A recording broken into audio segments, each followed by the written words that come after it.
Hi, Jennifer. Hi, can you hear me? Yes. Great. Just wanted to make sure.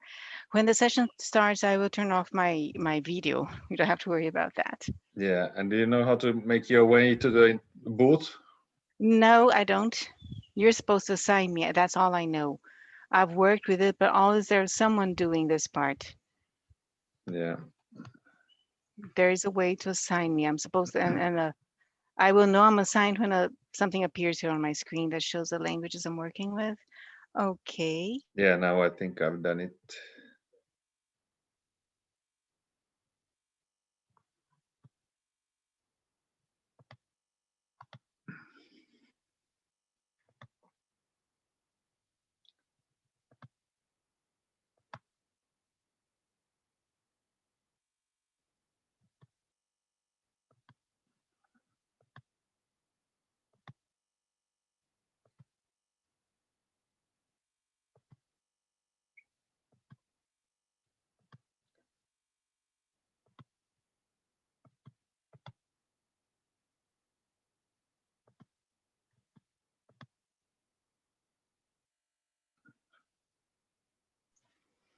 So Jennifer, if you hear me, I don't hear you in the Portuguese. Can you check that your booth? Okay. Can you hear Now, me now? now I hear you. Okay. All right. Okay. Okay. And hi, Zeno. So you have been made Hi, co-host. pleased to meet you. You've been made co-host. You can also now pick the panelists. Perfect. Thank you. And if there's any panelists in the attendee, please lift your hand so we know to lift you to the panelist.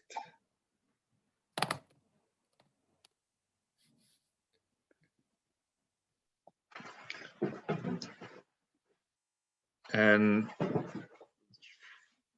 we have, so Archana, welcome. Johar. So for Jennifer, maybe this group number 4 would need you more because there's a Brazilian speaker. But let us first ask if there are people who will benefit from the Portuguese translation.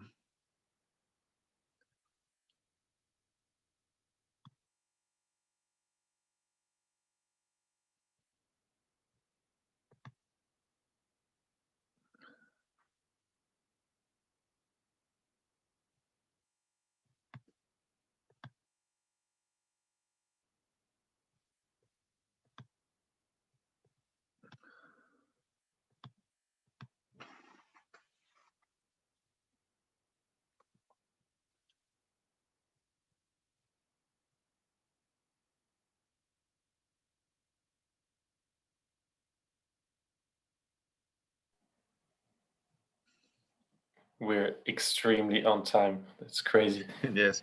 But Archana, if you have still difficulty, maybe you, Hello. now you're, Hello. can you speak? Archana? Yeah, hello everyone. Am I audible? Yes, very well, loud and clear. Yeah.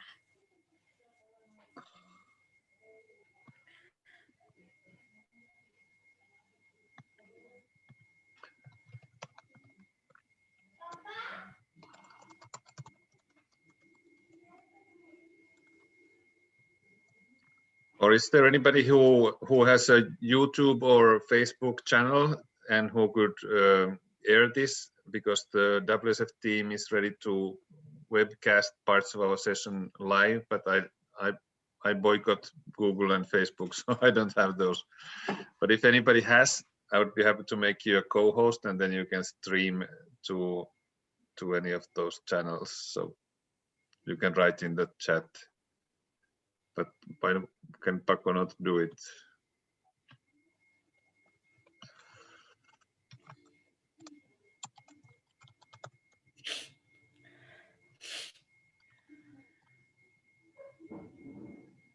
Link.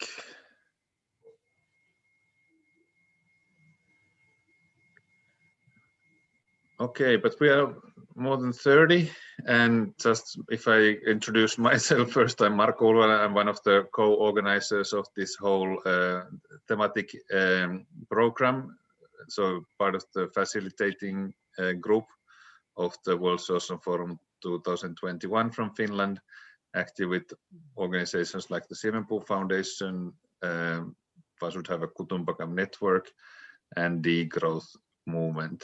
But we have the chair, Zeno Bernhard, so over to you. Thank you very much, Marco, and thank you all for being here so on time. So I'm not sure if everyone has been already joining the panel that has preceded this discussion. So just to remind you, this session is a part of a bigger program Mark has just mentioned of the ecology, climate and environment space of this year's World Social Forum. And as you may know, the World Social Forum has started last Saturday and will still continue for a few days. So if you want to check out the program, you can have a look at the page WSF2021.net. So my name is Zeno. I'm a member of the international space of Attac France, which is one of the founding members of the World Social Forum. And I'm extremely pleased to moderate our discussion. So, sorry if I may still, I forgot one thing. We have a Portuguese translator with us, but first I would like to know if there are people who would choose Portuguese language. So can anybody who would rather listen Portuguese interpretation to lift their hand? You have the raise hand button in the Zoom, or if you can write into the chat that yes, Portuguese, please. Well, so far there isn't any, so I would propose Jennifer to go to the session number 4, and you might have an invitation in your email already for that.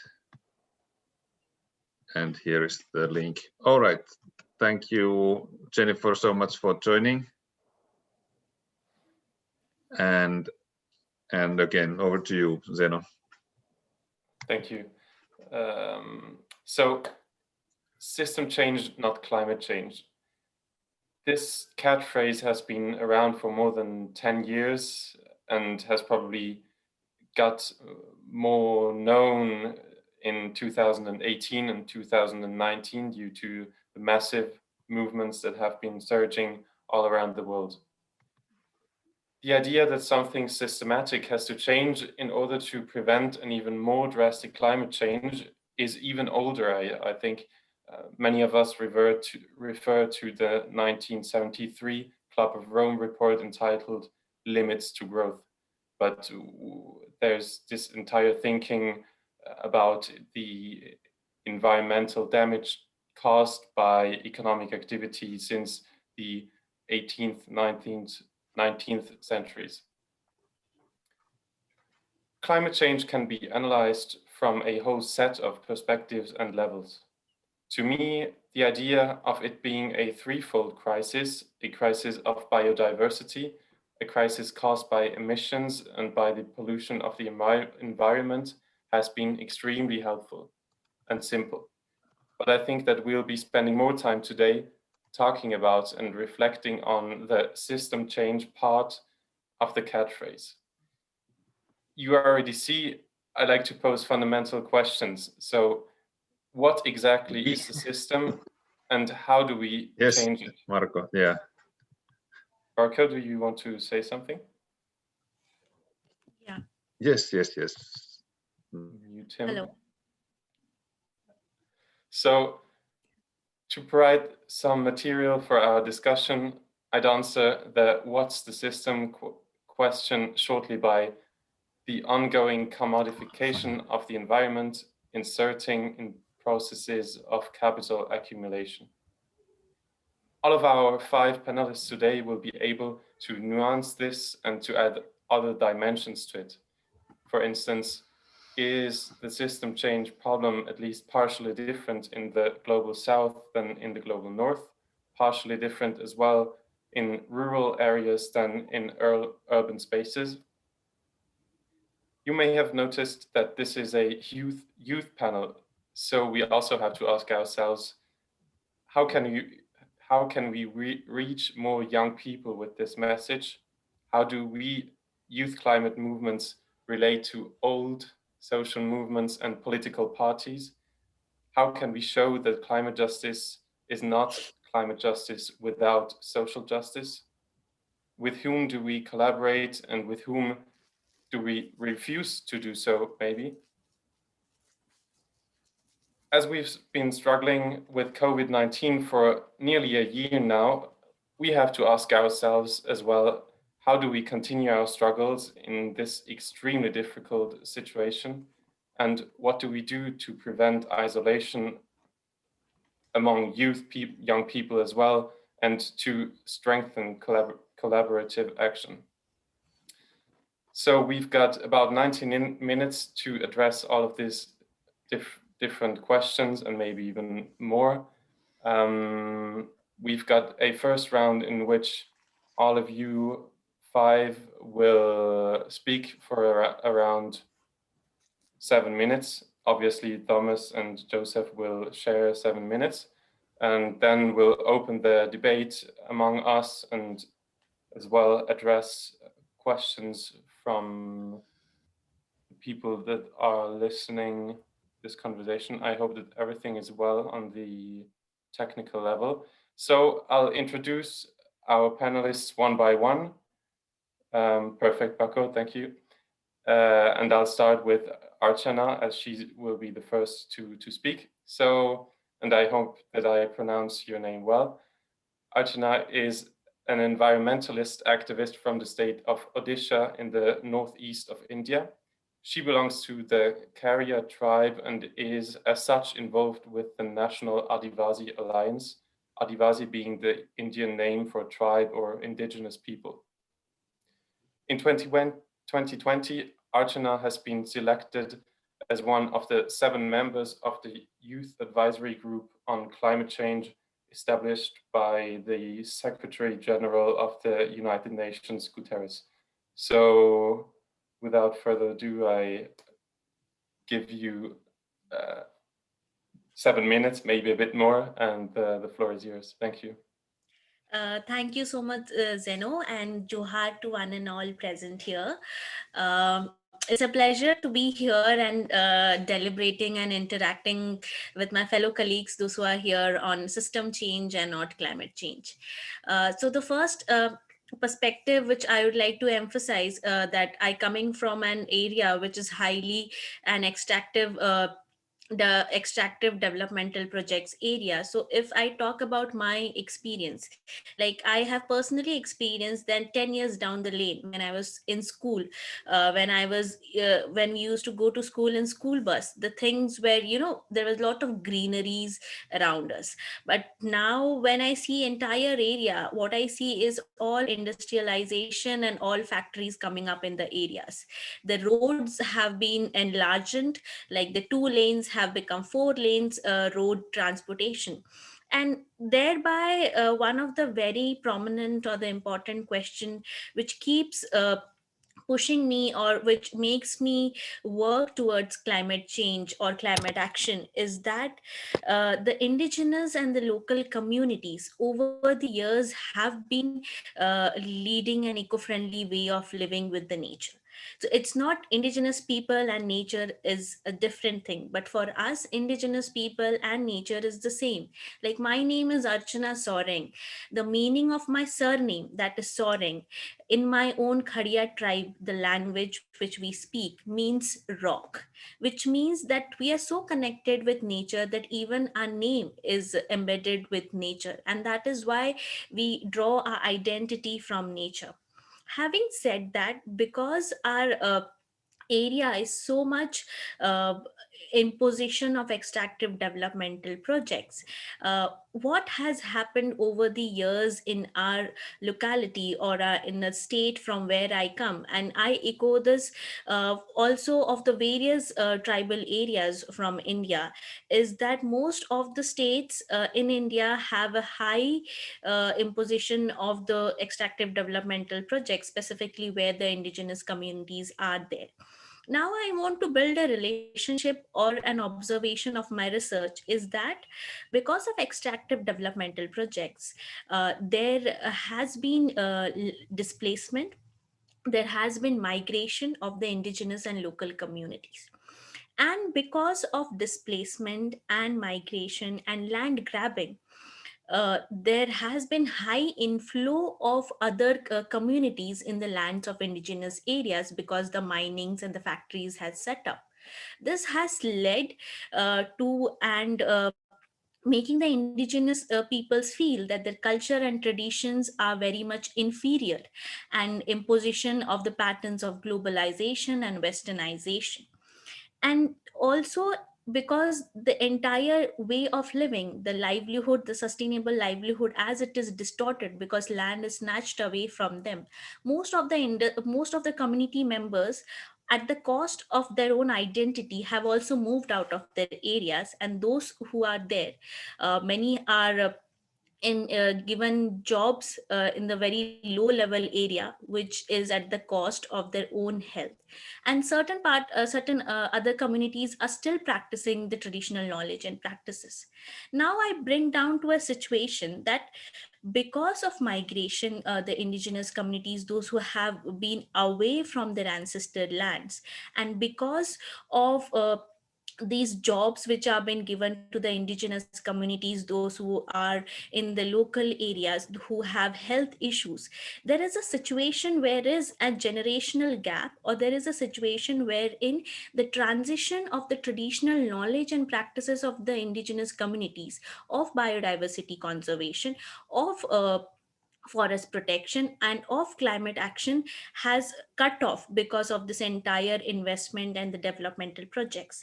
Now I bring down to a situation that because of this because of gap of this intergenerational dialogue and transition of this traditional knowledge and practices, we are in a situation wherein there are community members who are unable to adopt or know the language. There are community members who are made feel inferior about their culture and tradition. Now, in this entire situation, I want to build the argument that because of investment, the indigenous peoples are getting away from their culture and tradition because it is a systemic way of making them away from their culture and tradition. Now, on the contrary, the entire world is saying, wow, indigenous people are the protector of nature. The indigenous people are protecting the environment. Very nice. We need to really empower them. But these are all fancy statements, because if you don't take into consideration this systemic approach of how you are making indigenous peoples vulnerable because of these investment, you there will be no indigenous communities left with the traditional knowledge and practices. And that is how it is very important to address this as a systemic approach, and not glorify the initiatives of indigenous people for the sake of glorifying it, rather than acknowledging the issues. Now, on contrary, I would also like to highlight that we really, when we are talking about sustainable development goals, we need to understand that who and for whom, by whom, and for what is these developments. I strongly feel, and the indigenous community strongly feel, that if these developmental projects have no sustainable benefits for the indigenous communities, there should not be investment in the land of indigenous communities. And having said that, what are the indigenous communities offered on contrary to this extractive developmental projects? They are offered a compensation of money, they are offered a compensation of job, They are also offered a compensation of kind of land. But I want to emphasize and highlight that neither of this compensation is sustainable. Money at certain point will get over. Land which they are giving is not as fertile, or as emotionally the grand ancestral connection is not there. The job which is giving is putting them in a vicious circle of a health crisis. So all these are not sustainable. And also I want to say that, if you take a person's identity from the individual, that person cannot sustain. And that needs to be understand that land is the identity for indigenous people. Now, having said that, I would also like to emphasize that everyone is now talking about do not bail out polluting industries. Yes, it's good, very important. It is the need of the hour. Everyone is also talking about investment in green jobs, which is good, which is very important. But I want to make it a point that not bailing out polluting industries, not investment in green jobs, and rights of indigenous and local communities needs to be seen in a holistic way and not in compartments. Because only when the rights of indigenous and local communities is connected with green jobs, like promoting the sustainable livelihoods and local economies, and ensuring that not bailing out of polluting industry does not give an alternative to another kind of industry which is again exploitative. Like for example, I would like to put it an argument, which is an example, is that for example we are now pushing for solar energy, on contrary to extractive coals or iron ore. But the point which I want to make is that even solar is a land intensive power. So what I want to say that there has to be just transition. Just because we want to shift to renewable energy, just because we want to shift to solar energy, we do not grab land for making solar, because it will make the same problem which the iron ore or the coal was making. And that is very important to understand, that these all needs to go in a holistic way. And that is why I would like to reinforce and say that indigenous and local communities has to be the core of decision making process. And when I say about system change and not climate change, it is because it all comes down to a system approach, because the laws are made in a top level and it is imposed. I would end by giving in a short example an anecdote of a story. So like I have been visiting villages for my research and understanding situation. So now everyone is talking about green jobs. So also there has been instances wherein compensatory afforestation, that is the plantation drives, are kind of pushed for, and which has also become a way of greenwashing uh, in the name of green jobs. So when I had gone to the field areas, so the indigenous leader said that the community, the people had come for compensatory afforestation, and we resisted. And I was like, why did you resist? What was the problem? And then he said that they had brought mango trees, and they had brought jackfruit trees to plant in our areas. And I was like, these are fruit trees. What was the problem? Why did you not let those trees to be planted? And then the indigenous leader said that if they plant mango tree and if they plant a jackfruit tree in a periphery of the village, the wild animals will come to eat those jackfruit and mangoes, the wild boars, the monkeys, and they will destroy all our agriculture area or agriculture crops in our area. And that is why we do not want these plants. We want plants like sal tree, which is beneficial for us. So the point which I want to make is, I being from the indigenous community did not know about these nuances, because the local level nuances is the local people who know about it. And that is why free, prior and informed consent is very important. And all the policies need to be made from the local level, the community level. And that is why when we are talking about system change, we talk about and push for a system and an institution which are more localized, wherein the policies and decision makings are coming from the communities themselves. Thank you so much. Thank you, Archana. This has been absolutely interesting and important. I think we also speak of parts of what you just said here in Europe as rather just adding supplementary energy sources such as the solar energy to the existing fossil energy rather than replacing and actually changing the entire system. And this is obviously the entire problem of today's kind of, let's say, mainstream environmental policies, because they're just really adding new things to the already existing really problematic system. So this has been absolutely great. I'm not sure if Thomas will speak first or Joseph, so I'll introduce you both, and I'll hand over to you quickly. So Thomas is the coordinator of Young Friends of the Earth Europe, where his main motivation is to support the action of all young Europeans in their diversity for climate and social justice. Together with a network of young FOEE, Thomas works for a deep and radical change in society, for a better, more inclusive society which cares for people, for the future, and for the planet.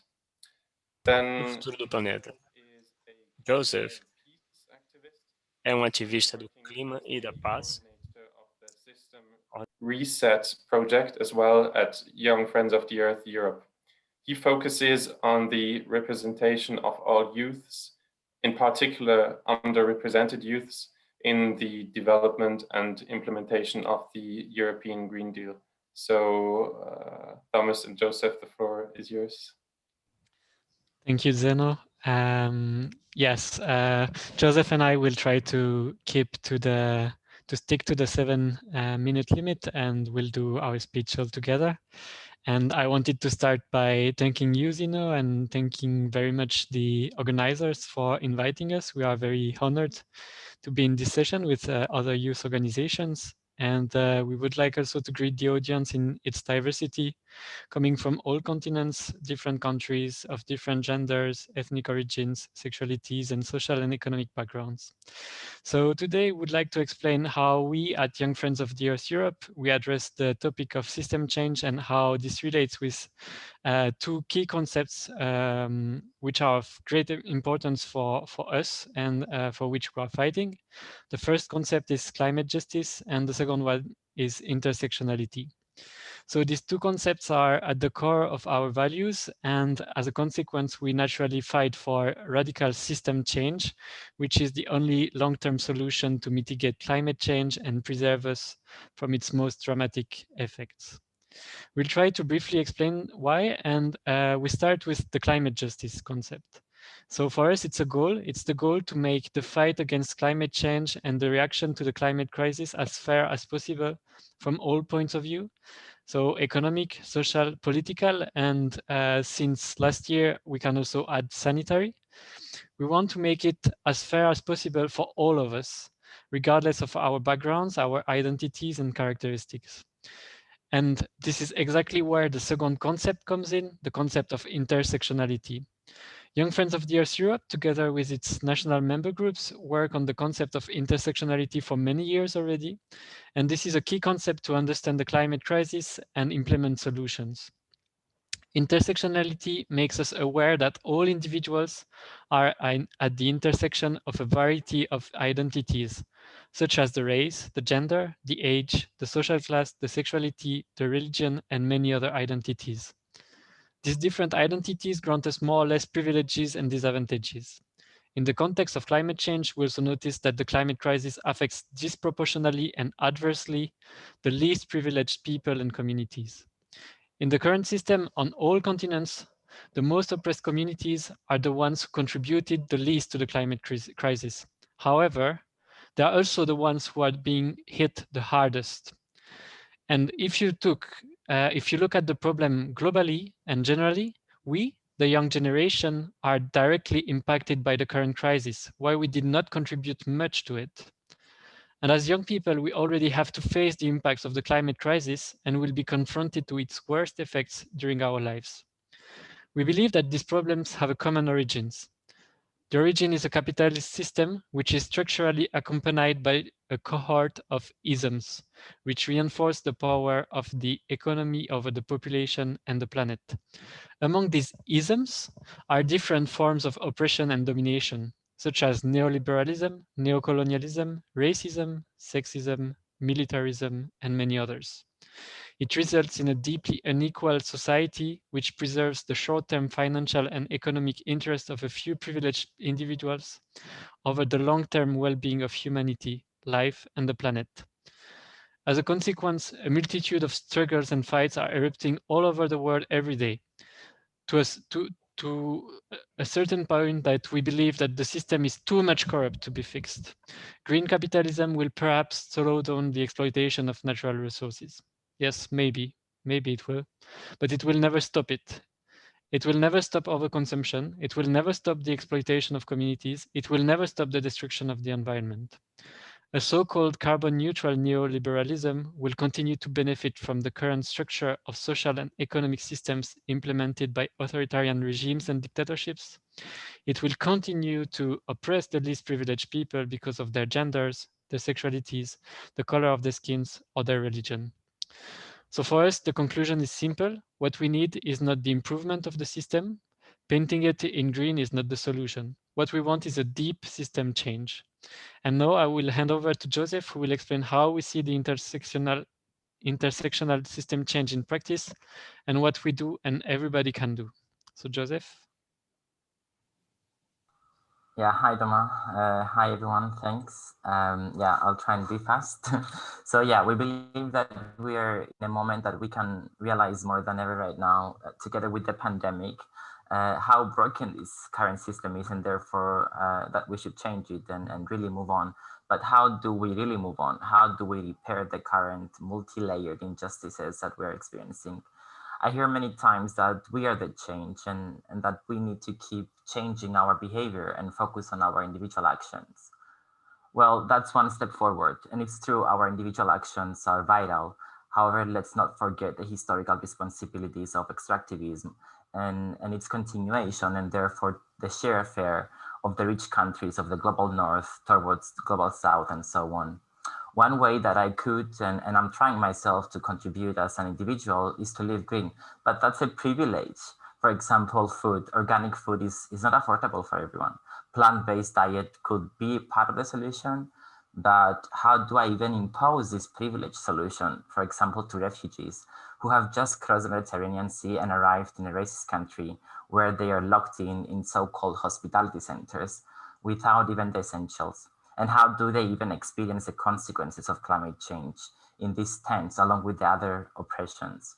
On a different note, as an Eastern Mediterranean person, I live in an isolated island. And if I want to use any sustainable transportation, I just can't. It's just not possible because I don't have any choice. I need to get a flight to go anywhere else outside of the country.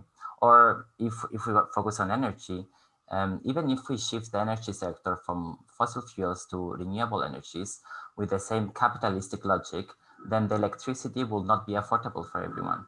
And they will destroy part of the nature to other PVCs unless we democratize and decentralize energy back to the communities. So as a conclusion, all these issues are interconnected and we need a holistic approach to tackle them. At Young Friends of the Earth Europe, we strongly believe that building an intersectional environmental movement is absolutely essential. What do we mean by that? It means that we understand the climate crisis and other environmental battles in relation to other social struggles. Why is it important? Because it helps us to analyze the systemic oppression and how different groups are affected, and then we understand the mechanism. But also it helps us to see how many different struggles for justice are interconnected and require solidarity between the movements. If we are not intersectional, then we allow oppression in the climate justice movement. We will not truly achieve just solutions. We need to include everyone and everyone's struggle.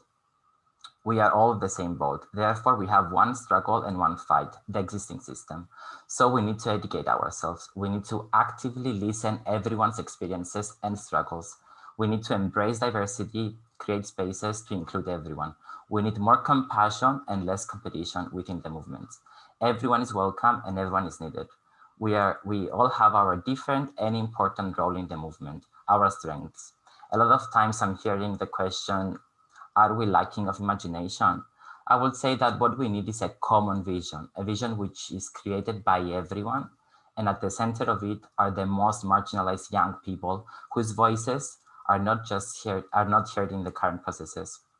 We need to create joint movements and take collective actions to support each other's struggle, which is the driving force to dismantle the current system. This is a social pressure for a change that comes from a bottom-up approach, a change that starts from us, our communities, and it decreases from a local level to an international level. To achieve that, at Young Friend of the Earth Europe, within our project system, we're trying to bring organizations from different backgrounds together that emphasizes to the most affected voices to be heard and build strong collective visions for a socially just and ecologically sound future. And lastly, we're using the current institutional frameworks and tools such as Green Deal to ensure that all of us, and in particular young people from underrepresented communities, are part for the decision-making processes to build a narrative of a future that we want. We need a change that everyone can feel, not just the privileged ones, a truly just system. So system change will be intersectional or it will be bullshit. Thank you so much. Thank you, Josef and Thomas. Yes, I mean, you put on the table so many different issues, but I think what really is very crucial, and I think also that most of today's youth environment movements are aware of it, is that it is extremely important actually to remain critical also of domination and power structures within our movements, to be fighting together, but still taking time to really rethink how are we organizing, who is speaking, who is not speaking, who is maybe excluded from our movements, who is not, etc. Absolutely. So we'll turn to the fourth speaker already. Her name is Aoife.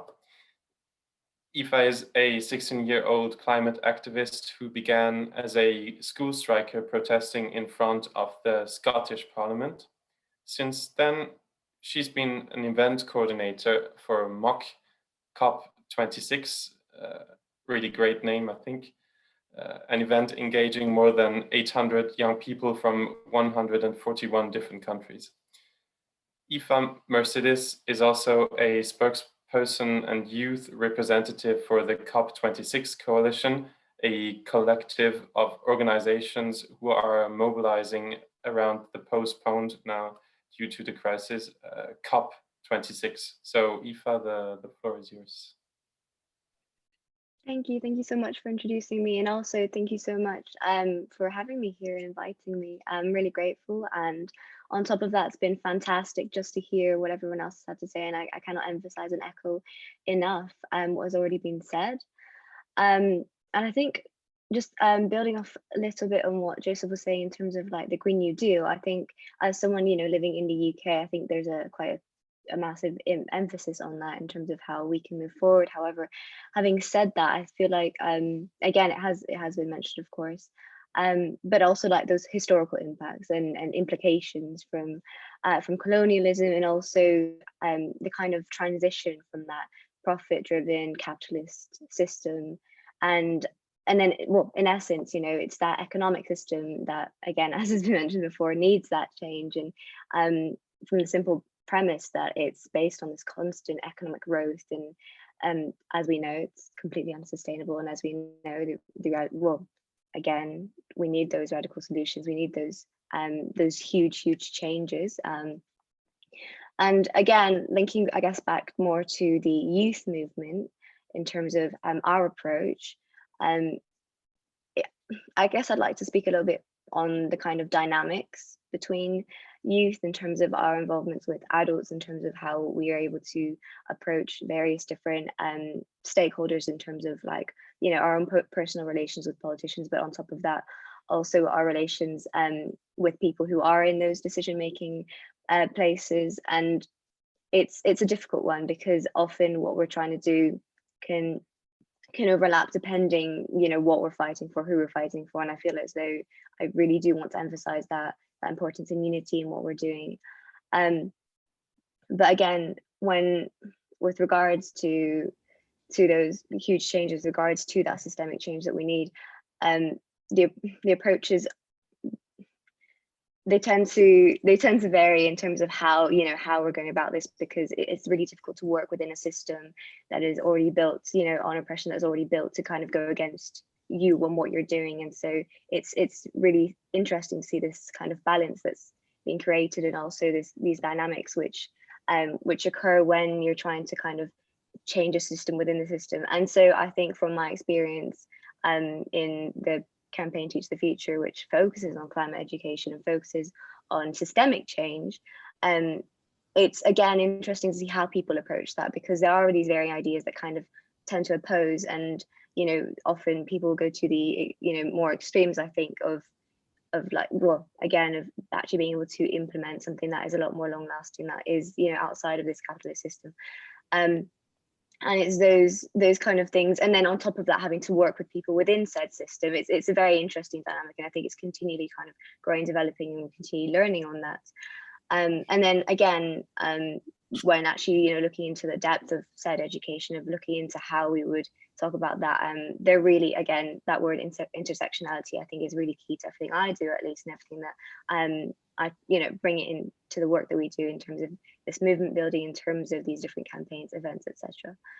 And again, like, it goes beyond the science at this point. You know, it goes beyond just achieving, you know, climate justice. It's about that social justice, again, about those different intersecting oppressions, about how you know, like, as someone who is, it's really interesting, because again, I think back to how I've spoken to people internationally, back to how even within kind of, I feel like often, you know, again, it links back to this legacy of colonialism, where we almost compartmentalize different regions and how dynamics work even between them. So of course, there's the kind of quite contrasting dynamic between that global and global north and global south, which I'd rather acknowledge as being MAPA, so most affected people in areas.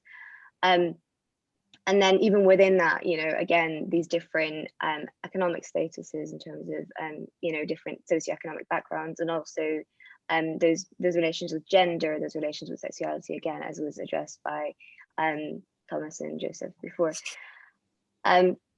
But all in all, I guess the huge emphasis, at least for me, is very much based around how, I guess, I kind of play into that in terms of, you know, the privileges along with the oppressions, and how they don't equate, and how they often manifest, and then how that's brought into that movement. But I will stop waffling now. Thank you very much for listening, and I will pass on to you, Zeno. Thank you, Aoife. We actually have some problems with Brenda's internet connection, but I'll present her nevertheless, and we'll see if it works. So there is a possible replacement here as well for Brenda, but I hope that it will work directly. So Brenda is the climate justice coordinator of La Via Campesina, Southern and Eastern Africa, for more than 3 years already. And she holds a master's degree from Africa University in Human Rights, Peace and Development, and I think is joining us from Zimbabwe. That's at least the country where she's working. So Brenda, the floor is yours. I hope your internet connection will be stable.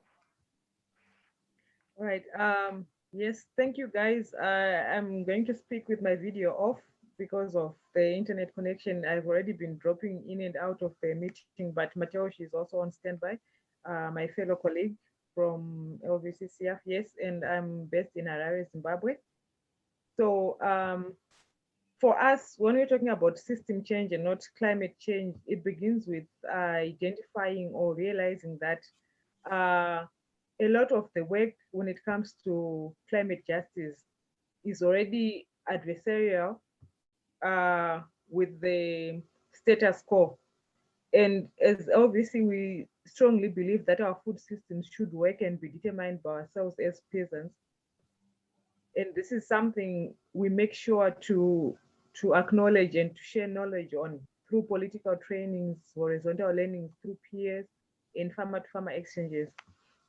And we also recognize that the industrialized agriculture and the corporate food systems are at the center of the climate crisis. So this is one issue that is paramount and cannot be ignored in discussions about pathways to actually deal with the whole climate crisis. And then the methodology that has worked for us mainly has been mixing theory as well as planning and practice. I can give you the example of the La Via Campesina International Agroecology Schools as a symbol that embodies these three. It is not enough for us to do the lobby and advocacy without any practice to back up our demands. So you find that the International Agroecology School system that was put in place globally, you find there's a school, agroecology school here in Zimbabwe, Shasha Agroecology School is one of those cohorts, and another one in Cuba. So for us, we believe that, yes, we need to lobby and do advocacy for system change, but at the same time, right by our actions and our practices that we're doing, such as peasant agroecology, we're already building resistance and offering the alternative to seeing and realizing climate justice within our timeframes. So there are several challenges and barriers that we've encountered when it comes to materialization of our principles. So most of these are political barriers to ensuring that public policies support the realization of these principles. These are policy bottlenecks. You find these contradicting policies and corporate capture of the whole climate change discourse or the whole climate crisis. And these in turn lead to or culminate in forced solutions taking center stage instead of the real solutions that are being implemented by peasants all over the globe.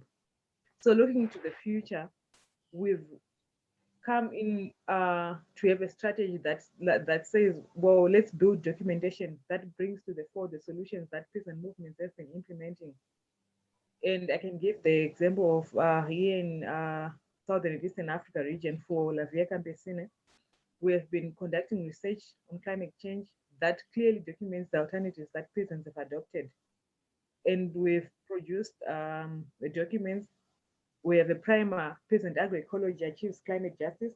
I think I'm sure I shared with Todd some of the links, or I can even paste some of those, the links to these documents in the chats so that people can also get access to this.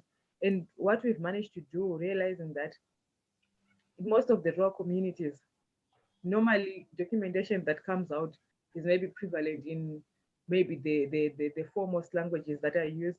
So we've in turn started the process of ensuring that all these documents are translated into the local languages, into the national languages that they are conversant with, in terms of also understanding to the larger and broader communities. We've produced videos that bring out the perspective of climate justice from the communities who are at the forefront or will bear the brunt in terms of the effects of climate change in the global south. And one also key pillar that we've realized is on solidarity. Solidarity is one of the strongest pillars of any successful movement. And this support and solidarity from others around the globe.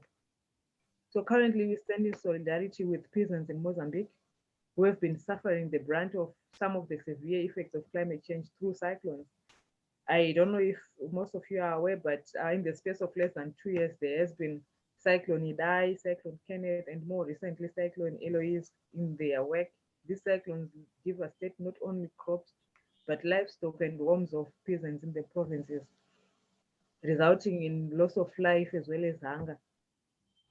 So these are some of the key issues that we feel have to be brought to the forefront.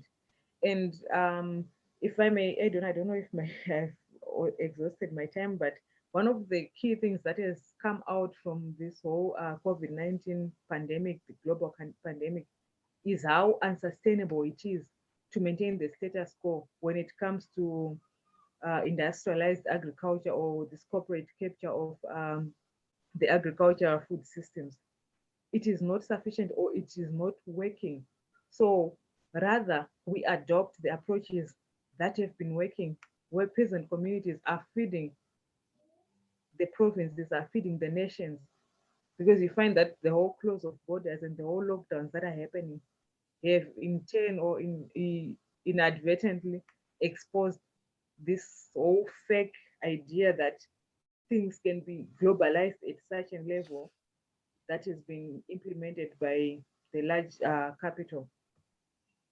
I think that is what I have to share. If I still have some time, maybe Matheus, if you have anything to add from our region. Perfect, Brenda. Thank you so much. So this has been the first round of this conversation. And I think that Brenda has added at least two extremely important elements, which are the international solidarity from one national movement to another national movement. I mean, we know that we are continentally and globally organized already, but this word of solidarity might sound kind of abstract, but as Brenda just said, it is extremely concrete because climate change has very concrete manifestations. If there are more cyclones happening in the southern part of the world, what exactly do European environmental movements do in order to help the affected people, etc., etc. I might start with a first question to Archana and Brenda, but all my fellow panelists don't hesitate to ask questions as well. And I also invite the attendees to ask via the chat, and I'll formulate them to the concerned panelists. So Archana and Brenda, maybe, how exactly do indigenous climate protests and movement relate in India, in Zimbabwe, to rather urban environmental movements? Is there kind of a systematic articulation between urban and rural environmental actions, or are there maybe as well some tensions? Are there different organizations from different territories, or is there kind of a common ground which you share? How is it going? Because basically I'm asking this question because it's a very important one here in Europe, as there's really a big difference, not only in Europe, but above, between urban and rural areas. I would say that the climate movement has been strongest rather in urban areas than in rural areas, but I think that the World Social Forum shows that this is actually not the case in the entire world. So I'd be extremely interested in hearing you on India on this subject. And Brenda, just feel free to add something. Archana, thank you. Yeah, thank you, Zeno, for asking this question. This is indeed a very important question, as well as the need of the hour to have a dialogue on this.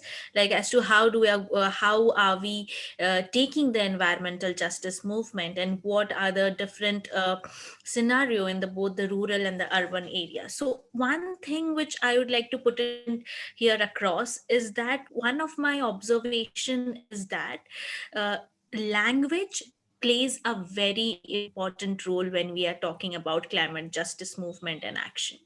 And for that matter, when I talk about all the literatures about climate change, climate crisis, or climate action, is mostly in English or other language which is commonly accepted in the mainstream media, or in the urban areas.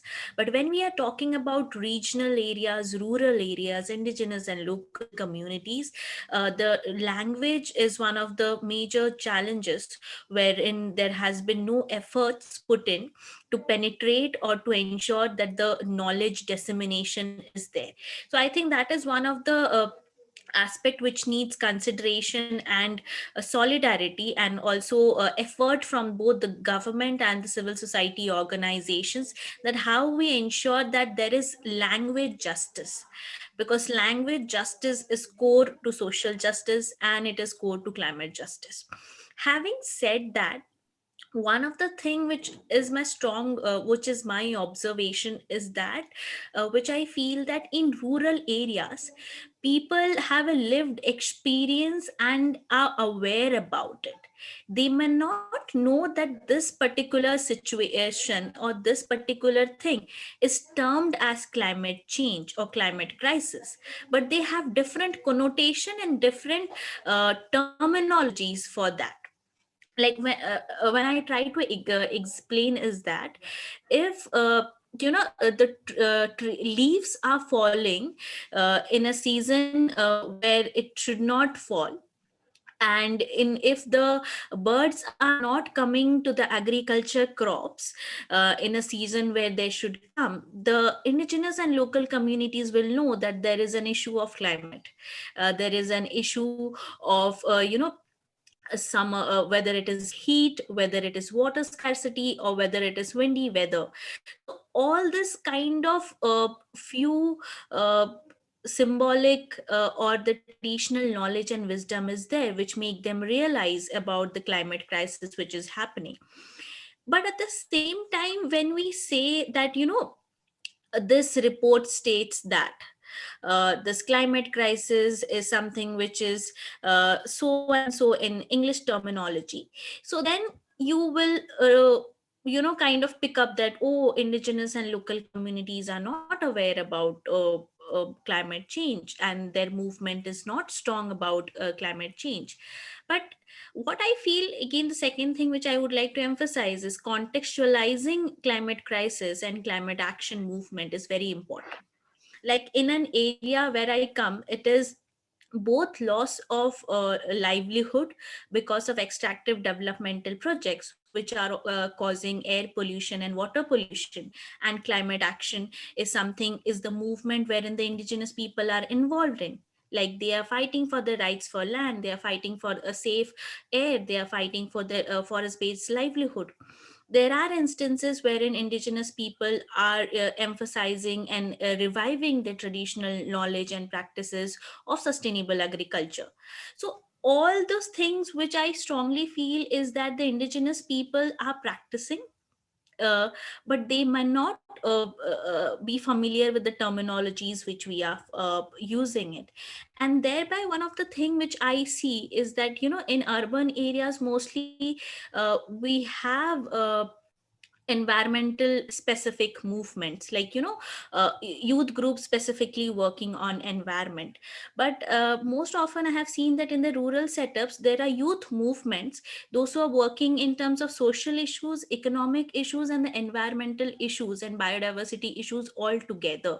Because, again, bringing the point of today's discussion, it's system change and not climate change. So in a holistic way they are already in action and working. What effort needs to be done from our end, which I feel, is to make people realize that they are already doing what people are talking about. And that is why I feel there is a need of, solidarity and support and intergenerational and inter-exchange learning of both the urban environmental groups and rural environmental groups, because it is we who have to come together and assert the insights and experience of indigenous people and local communities, and the rural areas movement is very much crucial for the environmental movement. And for that matter, when I say articulation, documentation, and knowledge dissemination is one of the core strengths of the urban environmental movement, and that is the need wherein we need to come together. So I would leave here saying that it is all about, solidarity, and second is respecting. When I say respecting, it is very important to understand that we need to go beyond formal education. We need not judge a people because the person is not formally educated or uneducated. They may be formally uneducated by the educational system or structures, but they have a wisdom and knowledge. Like for me, the elderly women Sistema in educacional. is much more educated, I would say, full of Mas às vezes knowledge, but she has not formally received education. And that is what is very core when we are talking about environmental movement and solidarity. And the third thing which I strongly feel is very important, as you all said, it is has to be intergenerational, and it has to be intersectionality at the core of entire environmental justice movement. All right. Maybe to complement what Archana has been talking about, or maybe to give also a different perspective from our take, I will start maybe by agreeing with what you've mentioned, Zeno, around that difference happening between urban and rural climate justice movements in terms of relating. So you find that climate justice essentially has been a urban developed model, but for us, when it comes to the rural part, because most of our peasant movements are based or operate from the rural provinces, it's been particularly important to kind of like have an initiative where we understand and develop our own take and contribution towards the climate justice movement. So in terms of developing long-term solutions for our territories and the world as a whole, we've noticed, or we've gathered from experience and also from learning the principle of peasant agroecology and the principles that climate justice offers as a very good practical way to think of the food system in relation to climate and climate change. So peasant agroecology and food sovereignty are able to provide answers to the multi-layered crisis that we are living in, especially in regards to the climate, because they are intersectional by nature.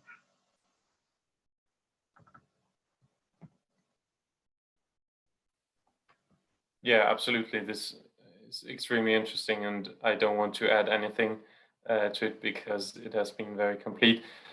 So there is a third friend of the earth from Finland who would like to ask a question. His name is Ville Veikko. If he wants to turn on his microphone, or she. Yes, can you hear me now? Yeah, I hear you perfectly. Okay, so my question is to any of the panelists, and that how the system change which you are searching should be related to the concept of nature. And the idea is that as the prevailing system couldn't function without modern science of nature, and is in many ways based on using the Western concept of nature. And as far as the concept of nature has been spreading through colonialism all over the world, so far the prevailing system has been also spreading all over the world. And in areas where the modern concept of nature is still not yet much known or used, there people are living more sustainably. But wherever the concept of nature has spread, the sustainable life have been lost. And now you see one of the main elements through which the commercialization of Earth is continuing to expand is through these so-called nature-based solutions which the transnational corporations are driving. So in this respect, how do you think the system change which you search should be related to the concept of nature?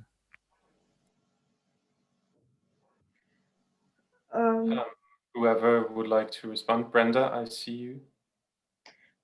Well, I was going to say, for me, from this last statement where you were saying transnational corporations pushing the nature-based solutions, already there's a question mark. There's a huge question mark for me, because what we know and what we've seen of transnational corporations is that their agenda is profit.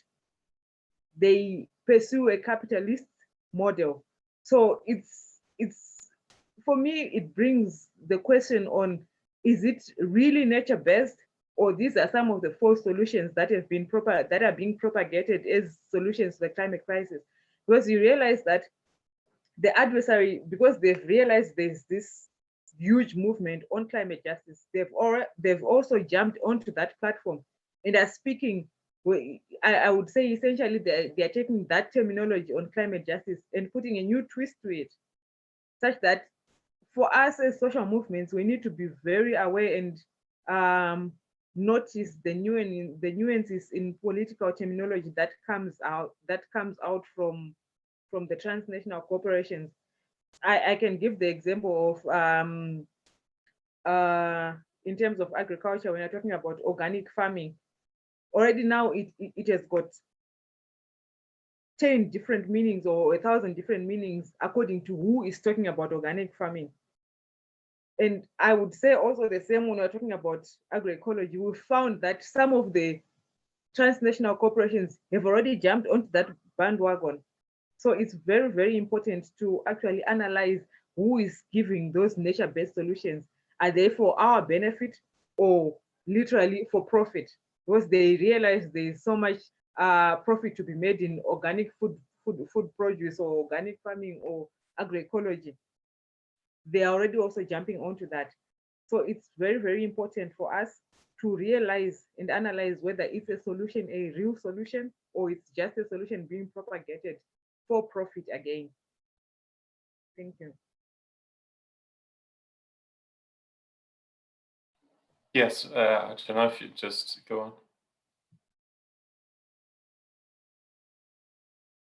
on. You're having, wait a second.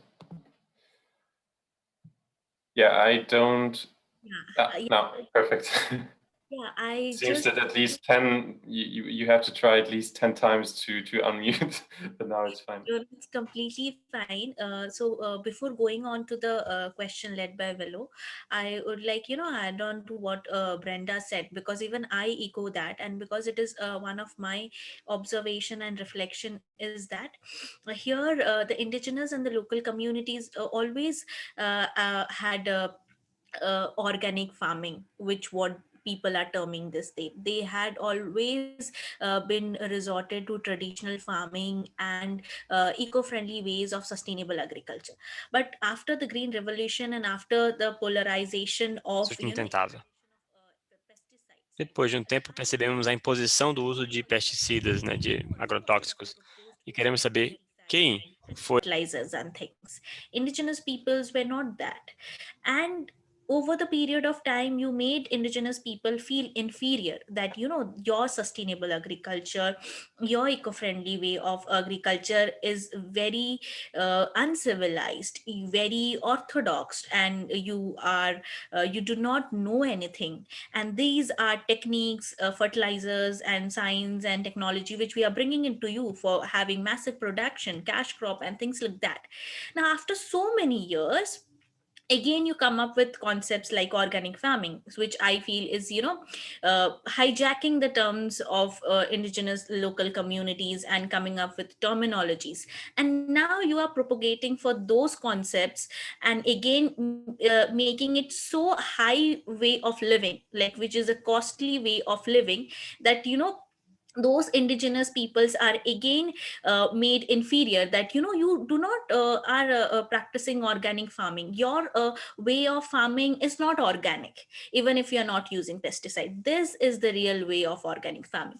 So again, bringing down to this, that how over the years, what I have witnessed and experienced, it is a systematic pushing for adaptation. It is a systematic pushing for a resilience mechanism, which is again a way of more imposition. What I want to share is that the resilience and the adaptation for climate crisis has to come within the communities, and with the free, prior, informed consent of the community. And now what Vele has talked about, the concept of nature, I, for that matter, needs feel that it is very important for us to understand that what is nature are we talking about, and what is the perspective we are talking about. So I would leave it here to say that for us indigenous and local communities, nature, we are intrinsic to nature in terms of our identity, we are intrinsic to nature in terms of our uh, livelihood, we are intrinsic to nature in terms of spiritual belief. And for us, nature is not a commodity, but our identity. And having said that, I would say that we will never want to commodify nature, which most of the other institution or other groups are trying to. Commodification of nature is something we need to stand for it and resist, because this commodification of nature again is a result of systematic discrimination, colonization, and racialism. And that is why I strongly feel that we all need to stand together, and all I feel is important to understand the narratives and perspectives that today here we have gathered here, learning from each other, sharing our thoughts. And that should be a basis of climate justice movement and intergenerational learning platform.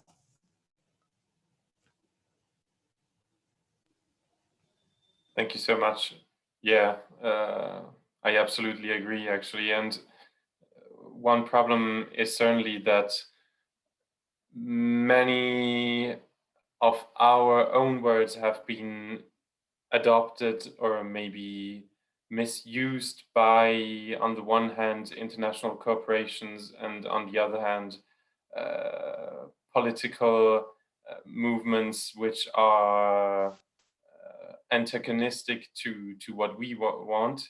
And in this sense, words also change their sense according to who is using them, as you said. So would there either be a next question, or would maybe Josef or Thomas or Aoife want to continue this reflection?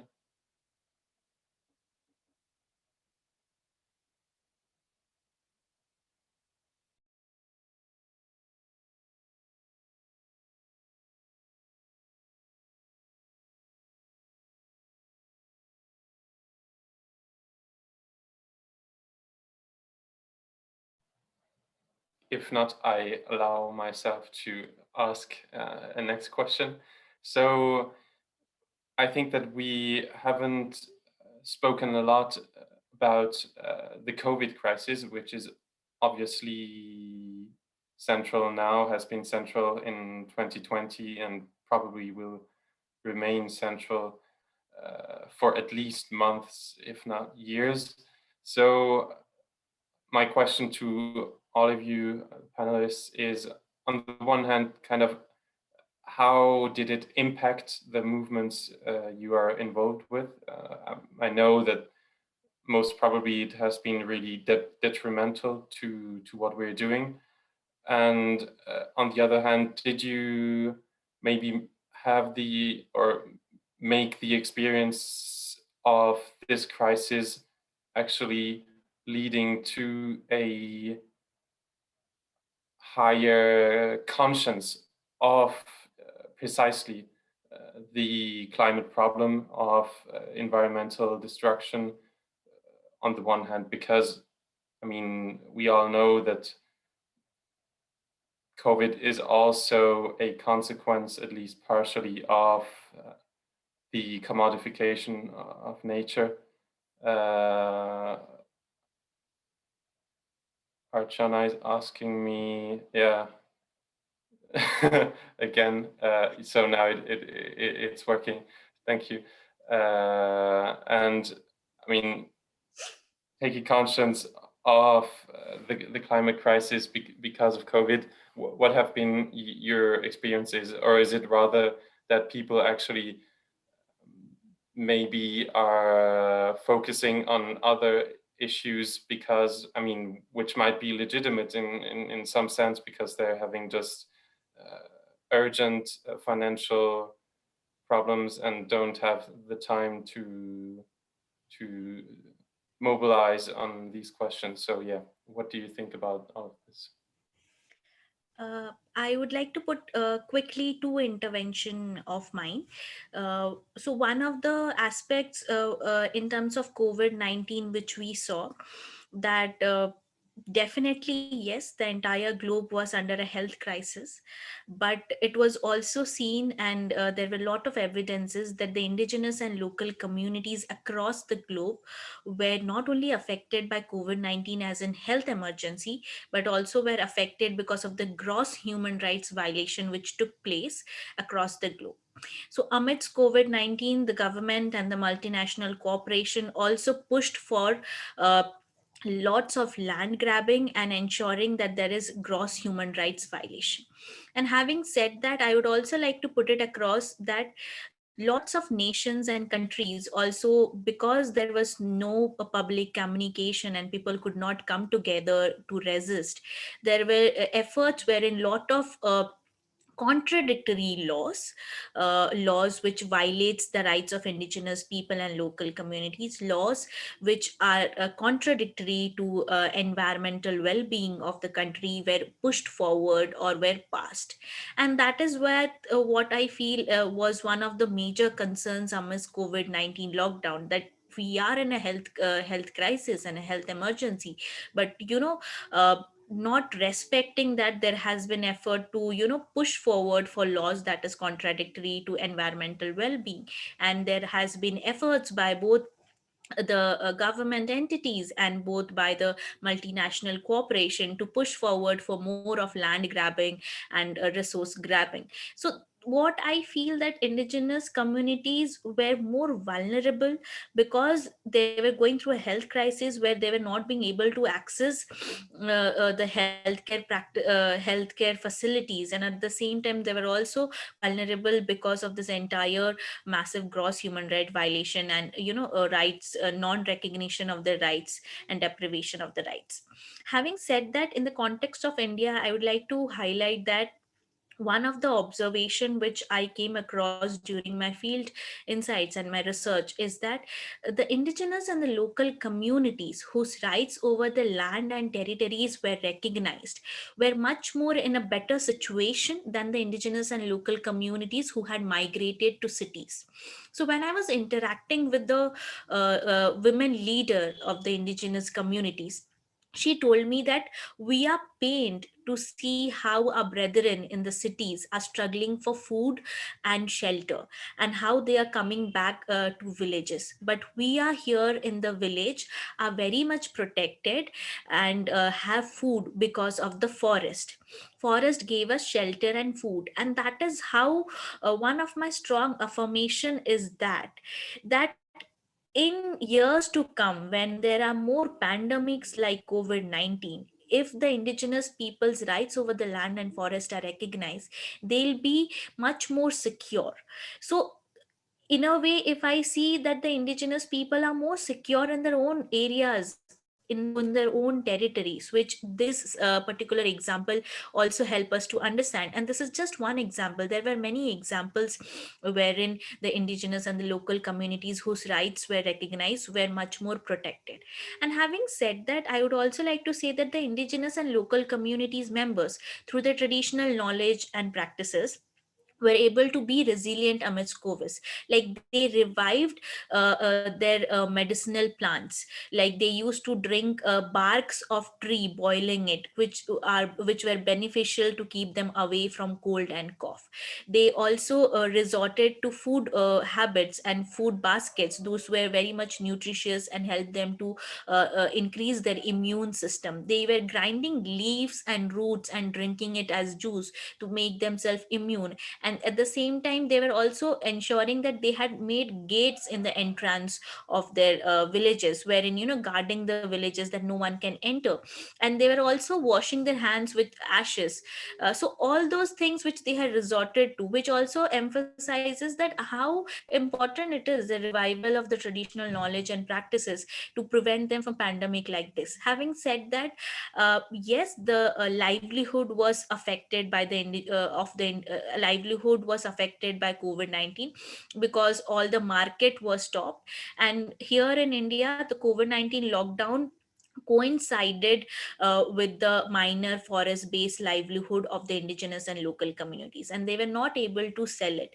So yes, on economic front they were affected, but they were much more resilient because they had food security and safety, because of the rights were recognized. Thank you.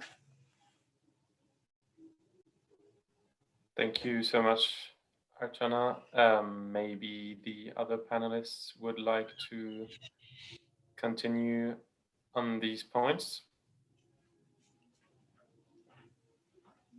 especially Aoife, as she's been really active in more than one movements directly related to COP26, which has been postponed due to the current crisis.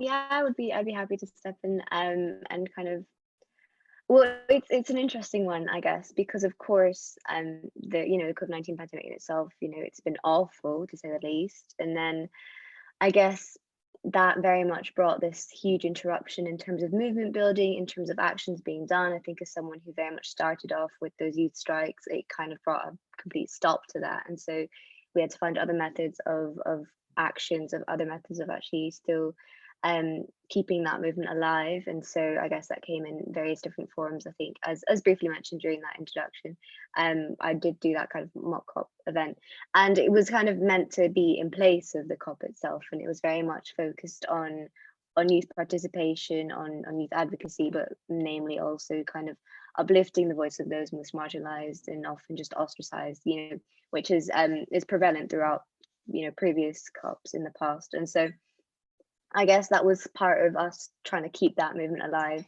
But I think a huge thing which has been kind of noted out a lot when I've spoken to various different people is how those actions and that movement building and all of that kind of pressure that was brought upon government, that was brought upon the system in itself, it came from that youth action, because there was very much a lull, and then through discussions with various other kind of activists and other people in say workers unions and kind of these different groups of people, essentially, when you start to have these conversations and hear what they have to say, they very much bring it back to how it brought a light to these actions to a lot of things. And so the pandemic, it very much caused a really huge interruption. But then on the personal level, I feel like there are a lot of other things that go behind it, because when it comes to mobilizing, when it comes to actions, when it comes to things like that, as youth, it's a new way of organizing, I would say. I think it's very, it's very interesting, I guess, how it works in terms of our approaches and how they tend to differ. But also on top of that, it very much has a huge impact on mental well-being, and I guess there is that element of climate anxiety and also kind of apathy towards a lot of things, because ultimately, I guess in the spaces that I work in within like this context, it's very different to that of someone who's essentially fighting for their life, in the sense of how the impacts are a lot more direct on them than it ever will be on me, or at least for now, at least until future. So in that sense, our own approaches and our own mindsets, I feel as though a huge part of that is just kind of unlearning. And so what that time did provide was a lot more focus on instead of just doing these actions, which often don't always seem to be grounded in like a proper purpose. It was very much a moment of reflection. It was very much a moment where we could see how we're going to be working within these spaces, how it's actually going to create an impact, you know, the significance behind what is social justice, what is climate justice, how do these come together, and then how does then that link back to this, you know, this line of system change, not climate change. And actually, it's now I think about it, it's the thing that's on my placard that I bring to every strike, because I guess like personally I have like it's a really huge emphasis, but again, my own personal approach to what that means is it's very different, because it comes more from like an outsider perspective to some extent, but also within that, you know, there are those intersecting oppressions, there are those elements which are brought upon me as an individual, but to different extents in comparison to others. And so again, I guess it was, the pandemic was very much a moment of learning and unlearning, and also grounding what it really meant to be doing this, grounding what it really meant to be, you know, bringing about systemic change. But yeah. Yeah, great. Absolutely, I really agree. A citation of Hannah Arendt just came to my mind, and she once said that acting without thinking is not acting in the end. So this is absolutely crucial to reflect on what we actually mean by what we say, and how could we speak differently. At the same time, at the European level, there is, of course, all this debate ongoing about the European Green Deal.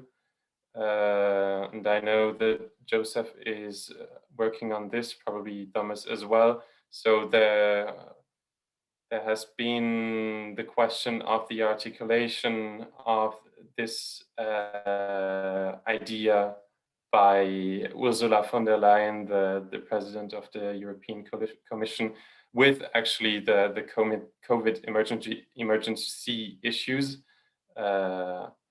I, of course, have a critical position towards this Green Deal, and I hope that Josef, or maybe, as I said, Thomas as well, could provide us with some more details on what you're doing. And yeah, thank you. Maybe I can start and then Thomas can continue. But before we go to the European Green Deal, I would like to briefly comment regarding the pandemic, because I didn't manage to say my comment. So yeah, I would say that in this health crisis, as we have seen it, again, the priorities of the governments and the politicians were to recover the economy. And we have seen that the health systems were not able to, they didn't have the capacities to react, and there are slow reactions and so on. And then regarding the sort of solution, the vaccines, how they have been blocked by the global north again, and when they will be accessible to the global south and so on. So this sort of illustrates also the reaction to climate crisis as well, and all the overlapping privileges and etc. So it is really important to acknowledge these inequalities within the pandemic and how it reflects to climate crisis as well. Yeah, this is just a brief comment. And regarding the European Green Deal, so yeah, we believe that it is quite important that we have these frameworks and let's say legal base that we can bind the governments and the politicians to really act on the climate crisis. And they have lots of aspects within the Green Deal with all the pillars and so on. And we have been talking about these issues for quite decades, many people and activists, indigenous people and so on. But we are seeing it now in a policy level. And we know that if we allow the system to continue as it is, and we don't really participate democratically, but actively participate and be heard in these processes, then nothing is going to change. They're going to continue with the same logic, business as usual. And we're not going to have the just transformation that we actually need for our societies globally. So what we need to ensure and what we're trying to do as a movement is to collect all the visions of people. What do they want to see in these tools, and how do we really use these tools to change the system? And the question for me is, is not really only on the Green Deal, but rather how do we build a movement which will cover all the movements, that they will come all together, and how do we build the power to use these tools. And perhaps apart from the European Green Deal, we can talk about the need of a global Green Deal. So that's my brief comment on that. I don't know if Thomas would like to add anything. I agree with what Joseph said, and as Joseph said, the ideal of a Green Deal is something that I think we can collectively agree on, is something that in the principle, in the concept, in the ideal that it represents, is something very very good for people and for the planet. So yes, indeed, this is something we talked a lot about before, and now that is coming into policy documents, we have to take our role in contributing to it. And just to give an example of what we do in Young Friends of the Earth Europe, is we try to consult and to involve all young people, including and in particular the people who are the least privileged. Yeah, once again, it brings us back to the concept of intersectionality, but making sure that all the people, like the people who are the least heard in the public debate, can also give their can express their voice, and that we can transmit it to the political level and make sure that this will have an impact. So this is what we do, and we do it with the aim of changing things. Yeah, we also organize events often, and we hope that also some people might join us in the future for these events. So we manage to collect as many voices as possible. Perfect. Thank you much. Thank you very much, Josef and Thomas. I see that in the meantime, even a dog has joined our discussion. But next, we have with us Leo Gabriel, who is a member of the International Committee of the World Social Forum, and he's been active in and for this forum for a long time, and he wants to ask a next question, I think. Well, first of all, I wanted to congratulate you for this excellent panel, because it is sort of what we always dreamed about, a change in generations, and also a change in focus point, because it is not only the indigenous as a movement, it reflects indigenous people. I myself, I'm social anthropologist, as a culture.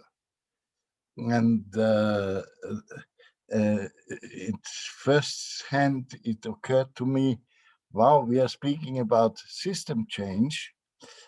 We have to change our system, but do you have to change your system, or isn't the answer for the system change question lies in the culture you are representing in India and Zimbabwe and so on?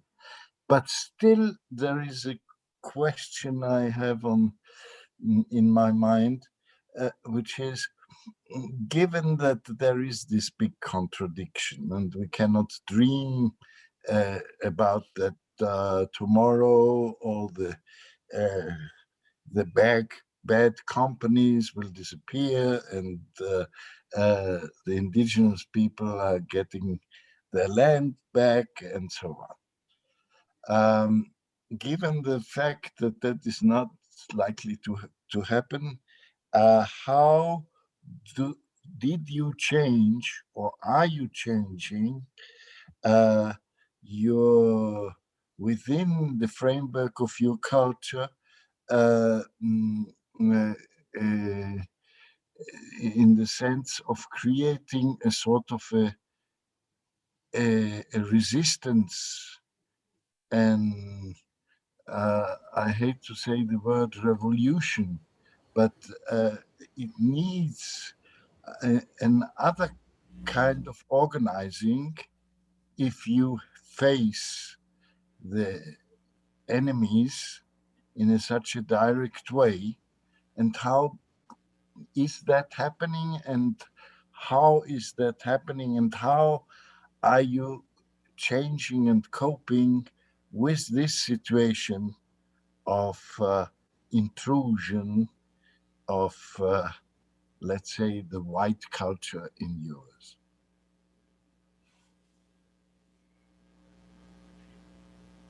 Can I respond? Of course. Yeah, Josef. thank you so much. This is really a very thoughtful intervention and question.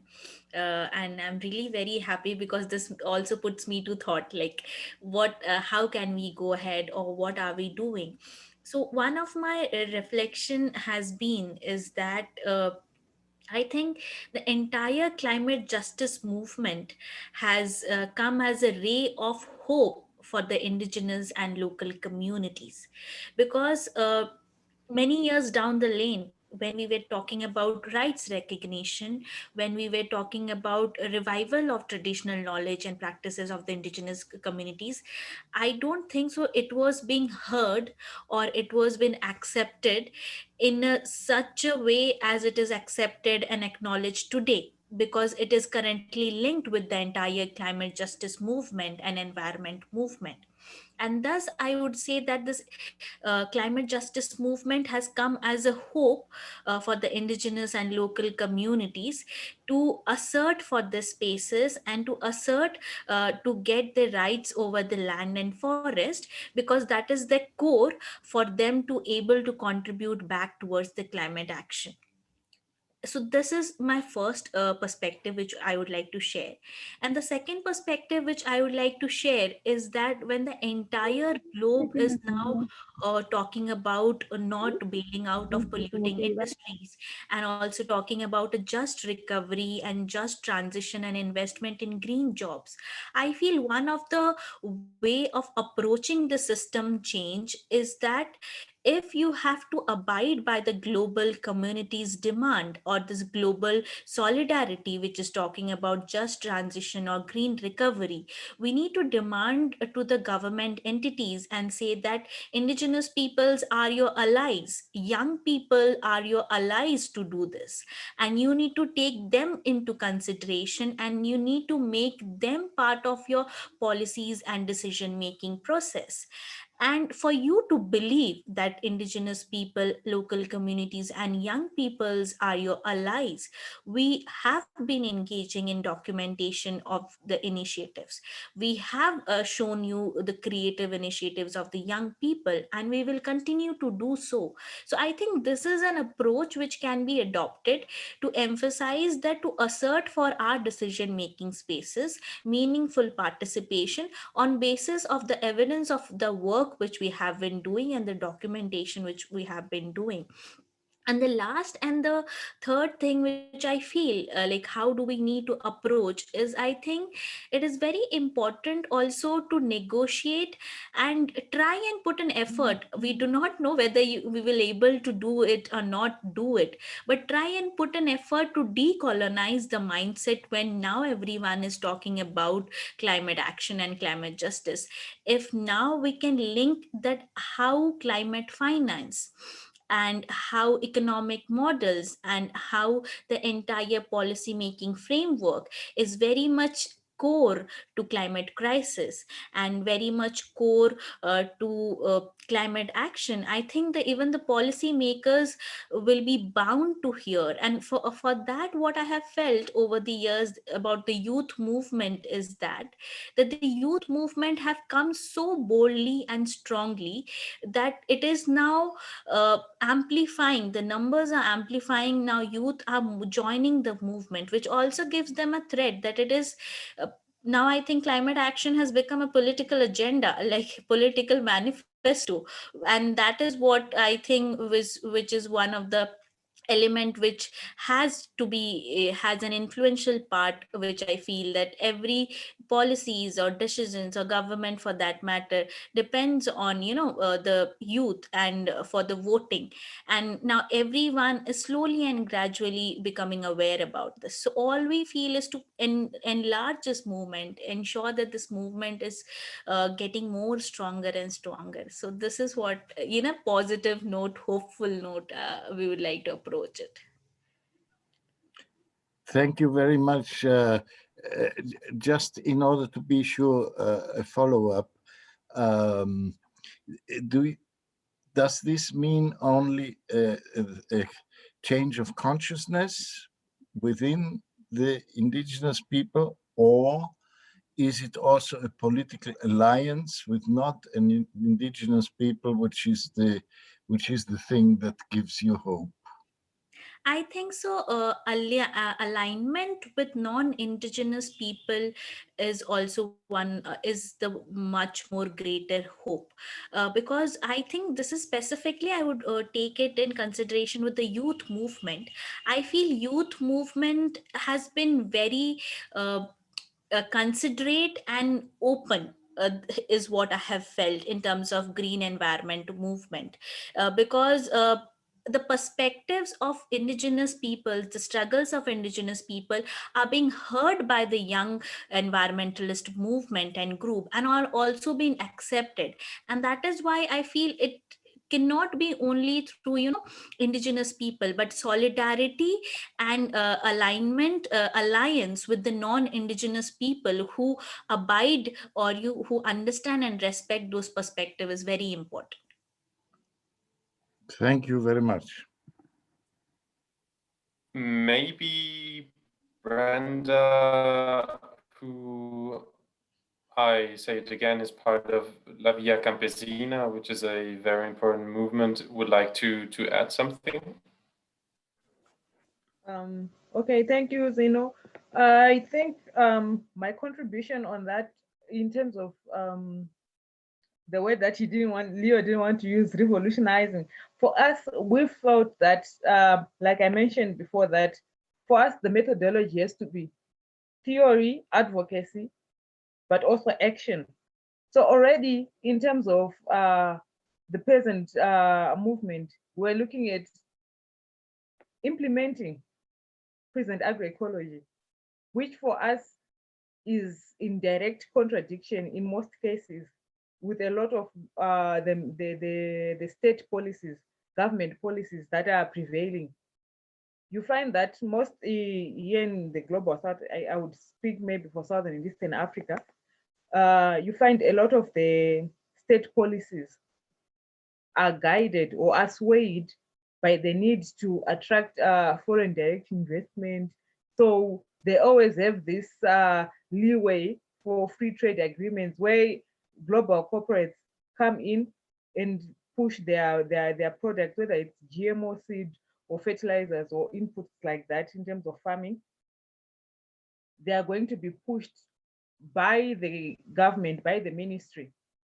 So already this is in direct contradiction to what are the homegrown solutions that are being implemented by peasants. So the idea of the agroecology schools, the horizontal learning amongst farmers, is proved to be what is key in terms of building that resistance. To say what you are talking about, what you are saying, what you are telling us, oh, these ideas of climate smart agriculture, oh, these ideas of RED, they are not the solutions that are working for us. This is what we are doing on the ground. So unfortunately, the discourse in terms of policy changes is going to be probably a protracted and long one, because in as much as everything is going on, the governments the national governments still have that element of wanting to attract investment from the global north, which is their main driver.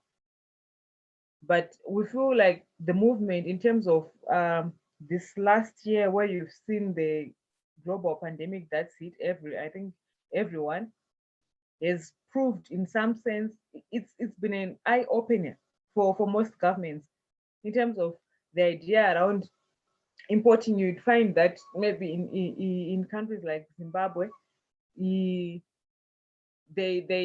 buttress or fortress importing chickens from Brazil or importing maize from somewhere else. And this is something that could not be done because all the borders, most of the borders were closed. So now they had to look inward to say the communities that have been farming, that have been keeping livestock, are the ones that are at the forefront now because they are going in there to get the produce that has always been there. And for us, this is kind of like a shining moment where we're saying, this is what we've been saying. Our homegrown solutions, what we are implementing, peasant agroecology, is able to sustain in terms of food production, enough quantities that can actually feed communities.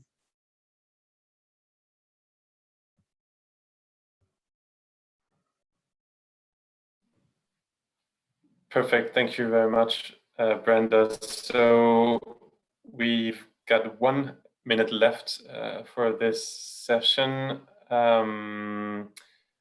As all of you know, this is kind of the second round of this afternoon here in Europe, evening in India, afternoon in Africa as well session. So it will continue by an assembly which will start in 16 minutes. I'm sending the link to all of you right now if you want, and if you have the time to join it. It will consist of kind of bringing together the different discussions we are having now at the 4 parallel sessions. Marco Ulvida, who's organizing this, had a question on the forum our movements should take in order to succeed, in order to implement the change we want to see. I think that Brenda and Archana have already somehow responded to this question right now.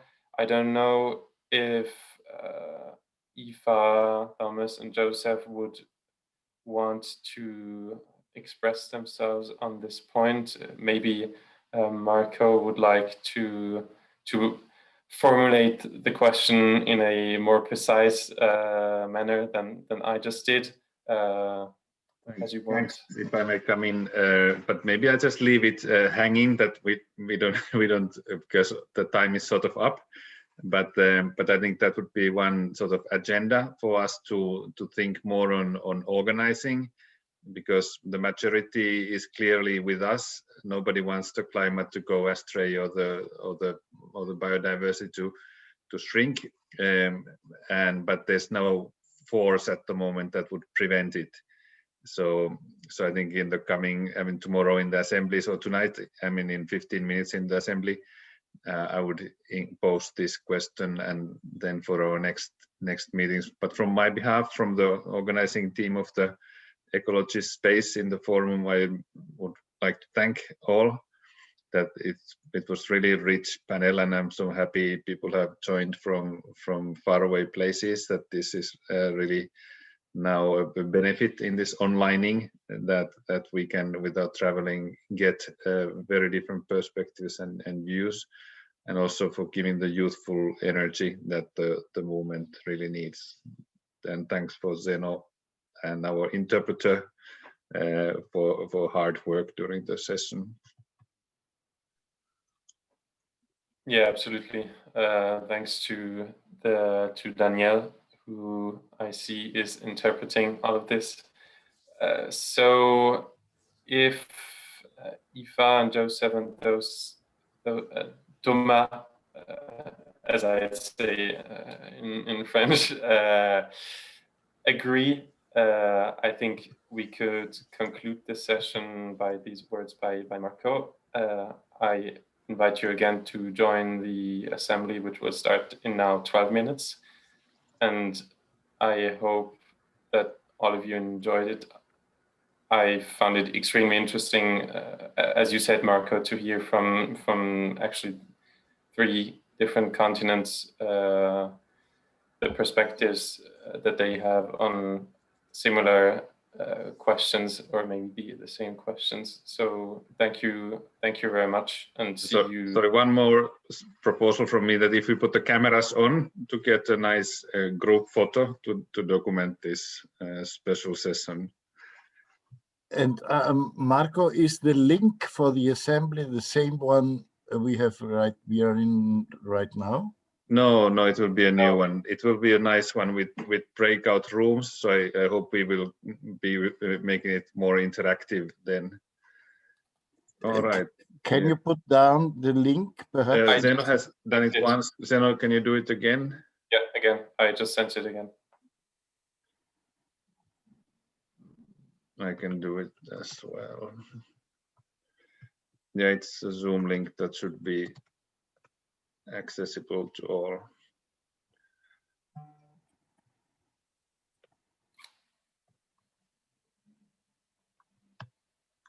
Thank Marco, you. do you want to count down? Taken. All right. Okay. So good break from Tampere, Finland.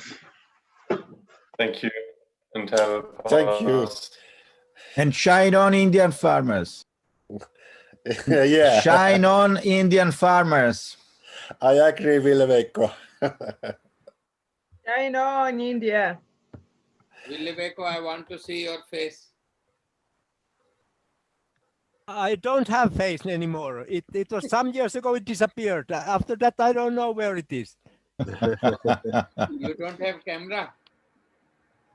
No, I don't have camera. I don't have laptop. This is an old machine and there is no camera in this machine. Oh, okay. So let's do some mischief and send Ville-Veikko a camera. The next time we will ask to the Campesina to organize a Mystica, also if it's virtual, but I think that we can have something very, Brenda, very touching. Yeah, and but I can keep this on.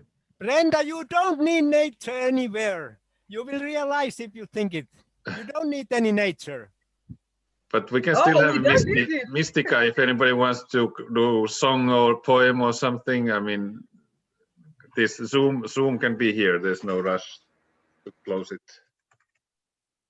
Archana, I'd like to congratulate. You were very good. Be ready for the follow-up work in India. No, she will be the UN Secretary General, of course.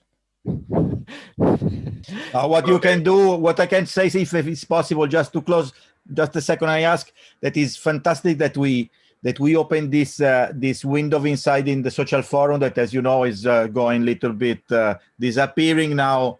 We're restarting, we find energy, I think, and it's a long process to arrive in Mexico, where we hope to meet all each other.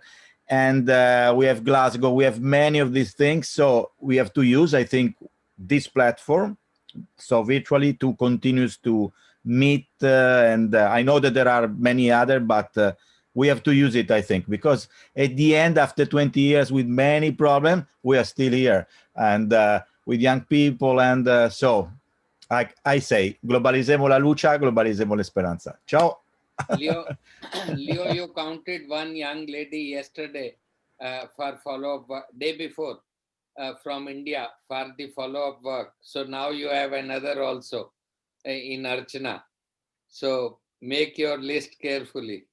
It will be a big list, very promising. Perfect. Thank you for these closing words, and I wish you a good rest of the day. Bye-bye. Goodbye. And thank you.